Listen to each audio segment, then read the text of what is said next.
season, they had 3 defeats, and they've now lost back-to-back in 2 different competitions. Blip or a crisis? Well, it's not a crisis because they're 9 points clear in the league.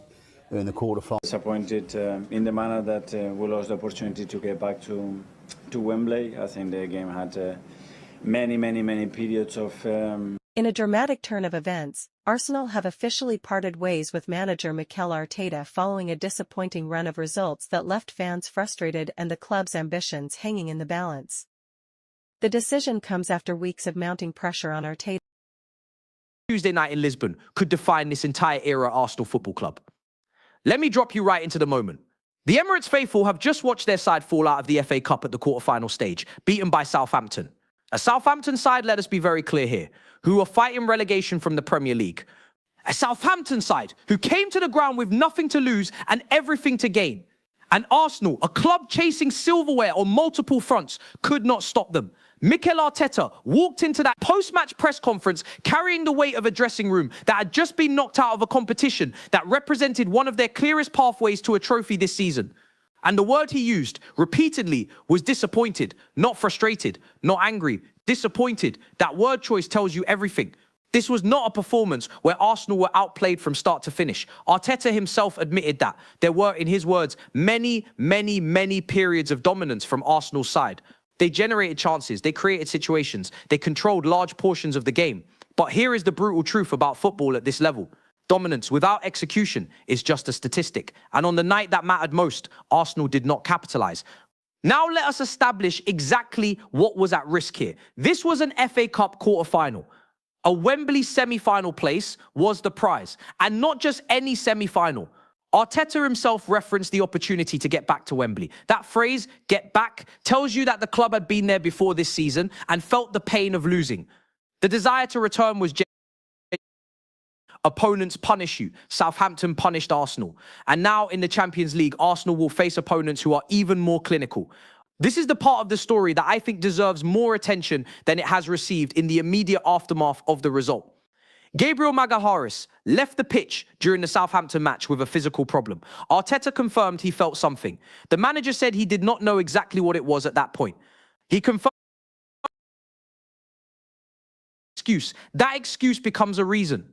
Arteta is not allowing that to happen. But let me be transparent with you as an analyst.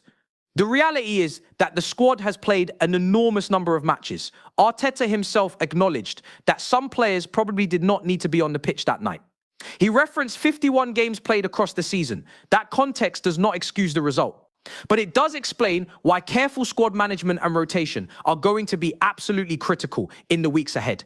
The Champions League quarter-final first leg in Lisbon is now the immediate priority. Every decision Arteta makes between now and that match, every training session, every recovery protocol, every tactical conversation, all of it is being shaped by that fixture.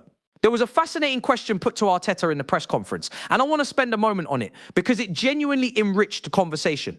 A journalist referenced the 2004 Arsenal season, the Invincibles year, and pointed out that during that title-winning campaign, Arsenal lost 2 domestic cup semi-finals and a Champions League quarter-final. They then went on to win the league. The question was whether this cup exit could almost be a blessing in disguise. Arteta's response was measured. He said he does not know. He acknowledged the pain of being out of the competition. But he also said that once that pain passes, the club has to use the time now available in the best possible manner to maximize every remaining result. And that framing, that practical, forward-looking framing is exactly the kind of mindset you need from a manager in this situation. He is not celebrating the defeat. He is not spinning it as a positive. But he is looking at the fixture calendar and recognizing that every match still available to this squad represents an opportunity. The Premier League, the Champions League, these are not consolation prizes. These are the biggest stages in world football, and Arsenal are still competing on both of them. The final theme I want to address from this press conference is the question of mental resilience and how you stop a defeat from bleeding into other competitions. It was put directly to Arteta. The journalist referenced back-to-back defeats in 2 competitions and the pressure of a Champions League quarter-final in another competition immediately following. It was a pointed and important question. Arteta's answer connected back to something he said earlier in the press conference about stability. He talked about the need to be very stable regardless of whether you are winning or losing. He said you have to be careful not to think you are better than you are when results are going well, just as you must not be consumed by doubt when results go badly. That balance, that emotional stability is something he has been building at this club over multiple seasons. He talked about giving players clarity, giving them more conviction, trusting them, believing in what the team is doing, and maintaining speed, attitude, and energy at the highest possible level, because that is what is critical to performing at the level required to win matches.